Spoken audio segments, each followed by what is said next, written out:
ئەمیری کۆمەڵی ئیسلامی کوردستان لە دیدارێکی تایبەتدا بۆ ئەندامانی حیزبەکەی لە شاری سلێمانی لەژێر ناونیشانی شوناسی کۆمەڵ پێناسەی کاروبار و هەڵوێستەکانی کۆمەڵی کرد و دووپاتی کردەوە ئاینی پیرۆزی ئیسلام تەنها مەرجەعیانە و پشتیوانی چاکەن و دژایەتی ستەمیش دەکەن. هەندێک کەس وارە زانێت کەسێک هەر دزیێ بکە هەر مخالفەیەکی شەرعی بکەن شەرع هەر سزای دەدا وان نییە. شەرع تەماشای دەکا ئەو مخالفەیە بۆ کردووە چۆنی کردووە هاندەر چی بووە پاڵنەری چی بووە ناچاری بووە بۆ خۆی بووە. ئەوان دەڵ ئیزن دەدا دەڵێ ئەوە بڕۆن بانجی حاتەب دەکات دەڵێ حاتەب ئەوانت بۆ برسی کردووە ئەویش جارە قسەی خۆی دەکا دەڵێ وەڵڵاهی لە ئوزیعنەکە وەڵای دەبێت ئێشت پێ بگەێنم بە کابرای موزەینە دەڵێ خاوەنی حوشتەکە دەڵێ حوشتەکەت بای چەند بوو دەڵێ 400 درەم 400 درەمی زیو دەڵێ حاتەب بڕۆ 800 درەیم بۆ بژمێرە دوو قیمەتی حوشتەکەی بدێ دەڵێ بۆ دەڵێەوە 400یان قیمەتی حوشتەکەی 400یش غەرامەت دەکەم جاریچکە وەڵامەکانت برسی نەکەی دەبێت چەند بەرپرس ئەگەر ئەو حکومە شەریعەت لە ئارادا بووایە چەند بەرپرسی ملیارلێر لە وڵاتەی ئێمەدا ئاوا غەرامە کرابان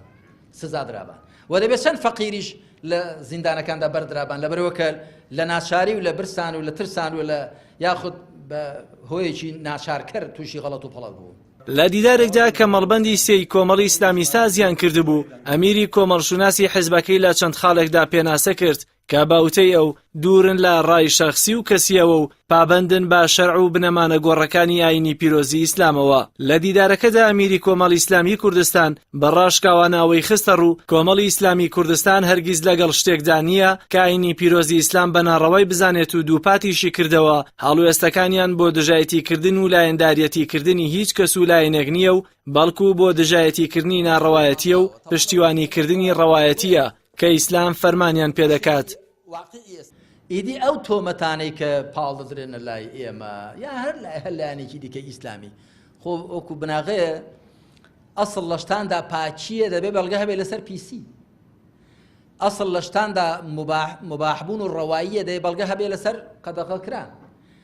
ئەسڵ لە شەخصانیشدا لە کەسەکانیشدا بریتێ لە بەڕەئەت و ذیممە بریتێ لە بێگوناحی و ئەستۆپاچی دەبێ بەڵگە هەبێ لەسەر تاوانباری و تۆمەتباری. چیە بەڵگەیەکی هەیە لەسەر ئێمە کە کۆمەڵی ئیسلامی خاوەنی بڕیاری خۆی نییە خاوەنی هەڵوێستی خۆی نییە بڕیار و هەڵوێستی ئێمە جاری وا لەگەڵ ئێران تێک دەگیرە جاری وا لەگەڵ تورکیا جاری وا لەگەڵ ئەمریکا جاری وا لەگەڵ رووسیا جاری وا لەگەڵ بەغدا جاری وا لەگەڵ فڵان حیزبی عەلمانی جاری لەگەڵ پیسار قەت نەبوو کۆمەڵی ئیسلامی بێنێت هەتا کۆتایی خەت لەگەڵ هیچ هەڵوێستێکدا بێ واتە هەڵوێستی هیچ کەسدا بێ سیاسەتی هیچ کەس دابێ تەقاتوع هەیە. لە درێژەی دیدارەکەدا مامۆستا عەلی باپیر تیشکی خستەوە سەر هەڵوێستەکانی ڕابردووی کۆمەڵ و ئەوەشی ڕوونکردەوە هەڵوێستەکانیان جیاوازن و دژی ستەم و نادادگەرین و ڕوونیشی کردەوە کاتێک تۆپبارانی سنوورەکانی هەرێم دەکرێن بەدەنگاتنیان تەنها بۆ تۆپبارانی وڵاتێک نییە و بێدەنگبوونیشیان بۆ وڵاتێکی تر بەڵکو هەڵوێستەکانیان ڕوون و ئاشکران و خاوەنی هەڵوێستی سربەخۆن کە سەرچاوەکەشیان تەنها گەڕانەوەیە بۆ شەرع و دەقا پیرۆزەکانی ئاینی ئیسلام. بنەمایەکی دیکە بۆ دەربڕینی هەڵوێستەکانمان برای خوشکانی بەڕێزەوەی کە ئێمە پێمان باش نییە نە تا ئاخیری خەڵ نەرمڕەو بین نەتوندڕەو بین. ئێمە پێمان وایە دین لە هێندێک شوێندا پێویستی بە توندی دەکا لە هێندێک شوێن پێویستی بە نەرمی دەکا. ئەوەی کە دەڵێت تا ئاخیری خەڵ هەر نەرمڕەو دەبم ئەوە لەکوێ هێناوە؟ ئەی خوا هەر ئەو خوا عەزیمە بە پێغەمبەر نافەرمێ وەلیەجیدوا فیکم غیڵظە نافەرمێ ئەشیداء عەلە الکوفار نافەرمێ ئەعیزەة عەلە الکافرین.